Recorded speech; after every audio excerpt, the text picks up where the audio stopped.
Assalamualaikum warahmatullahi wabarakatuh. Bismillahirrahmanirrahim. Alhamdulillahi rabbil alamin. Wabihi nasta'inu ala umurid dunya waddin. Wassalatu wassalamu ala ashrafil anbiya'i wal mursalin Sayyidina wa maulana Muhammadin wa ala alihi wa sahbihi ajmain. Amma.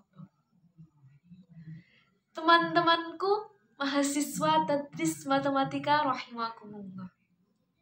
Sosial media. Sosial media merupakan dunia yang penuh dengan citra. Sesuatu yang buruk akan dengan mudah dicitrakan menjadi baik. Begitu pula sebaliknya. Sesuatu yang baik akan dengan mudah pula dicitrakan menjadi buruk. Contoh, seseorang akan terlihat sholih dan sholihah, alim, bijaksana, serta bersahaja ketika postingan di akun media sosialnya mengandung hikmah agama. Meskipun terkadang orang tersebut justru tidak tahu akan sanad keilmuannya. Bahkan mungkin terkadang juga hanya sekedar iseng copy paste saja. Namun yang namanya media sosial tentu akan mungkin berbeda dengan kenyataannya. Di dunia nyata, kita mungkin saja jauh dari itu semua. Bahkan mungkin kita bisa dengan mudah bermaksiat kepada Allah Subhanahu wa Ta'ala. Dalam sebuah hadis yang diriwayatkan oleh Ibnu Majah dari Syauban, Rasulullah Shallallahu Alaihi Wasallam bersabda yang maknanya bahwa nanti di hari akhir akan datang suatu golongan yang membawa banyak kebaikan. Dan Allah menjadikan kebaikan-kebaikan tersebut laksana debu-debu yang berterbangan. Pertanyaannya, siapakah golongan tersebut? Golongan tersebut adalah orang yang sama dengan kita. Tuhannya sama, ibadahnya sama, kiblatnya sama, tetapi ketika mereka bersendiri, mereka maksiat kepada Allah Subhanahu wa Ta'ala. Teman-temanku, mahasiswa Tadris Matematika rahimakumullah. Setidaknya ada 3 hikmah yang dapat kita ambil dari hadis tersebut. Yang pertama, janganlah kita menjadi orang yang munafik. Contoh, seseorang di akun media sosialnya mengunggah tentang hikmah bersedekah. Tetapi pada kenyataannya orang tersebut justru malas dan pelit bersedekah. Seseorang di akun media sosialnya memposting mengenai keutamaan sholat.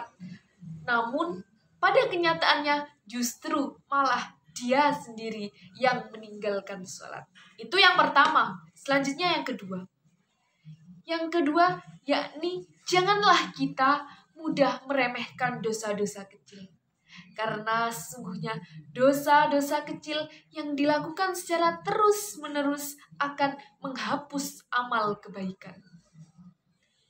Contoh, seseorang dengan mudahnya mengunggah, menyebarkan berita-berita hoax di media sosial dan lain sebagainya. Oleh karenanya, marilah kita sebagai mahasiswa yang cerdas mampu memilah informasi, tidak hanya gampang termakan berita yang belum tentu kebenarannya, serta tidak mudah asal share dan copy paste saja. Selanjutnya yang ketiga, sadarilah bahwa Allah Subhanahu wa Ta'ala senantiasa melihat dan mengetahui dari apa yang kita kerjakan. kita tidak bisa mungkin lari dari Allah Subhanahu wa Ta'ala. Allah Subhanahu wa Ta'ala berfirman dalam surat An-Nisa ayat 108. Yastahfuna minan nasi wala yastahfuna minallahi wa huwa ma'hum. Al-ayah. Mereka bisa saja lari dari manusia, tapi mereka tidak mungkin bisa lari dari Allah karena Allah bersama mereka.